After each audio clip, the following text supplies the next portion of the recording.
The Democratic Unionist Party (DUP) has said it will vote against the Brexit trade deal agreed last week between the UK and European Union as it does not remove the detrimental aspects of the Northern Ireland Protocol.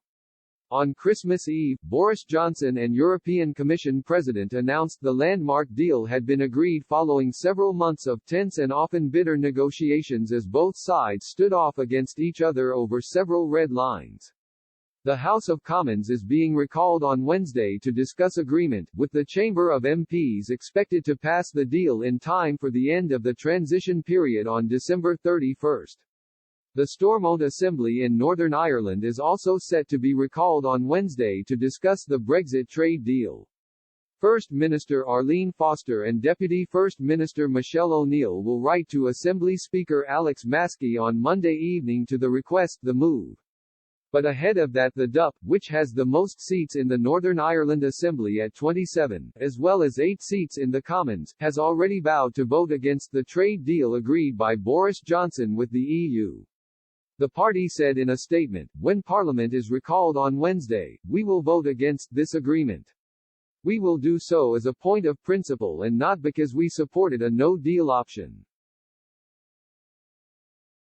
A free trade deal is better than no deal, but for Northern Ireland this deal does not undo the detrimental aspects of the protocol.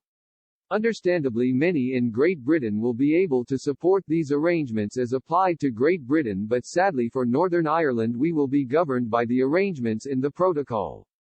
DUP leader Ms. Foster warned there are still many negative issues arising from the Northern Ireland Protocol.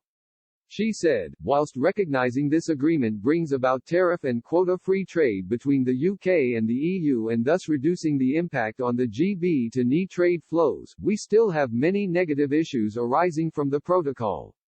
On that basis we will vote against this agreement. We will continue to work to mitigate the worst excesses of the separate Northern Ireland arrangements whilst exploring new opportunities for Northern Ireland. Our challenge going forward will be to press the government to get a better outcome in those areas where more work is needed. These arrangements flowing from the protocol are of course temporary, in that the Northern Ireland Assembly will have the opportunity to revisit the protocol and vote upon it in 4 years' time. A spokesman for the Social Democratic and Labour Party (SDLP), which holds 2 seats in the Commons, confirmed to the Press Association its MPs will vote against the deal, while the Alliance Party's sole MP, Stephen Ferry, said he will not vote for the trade agreement.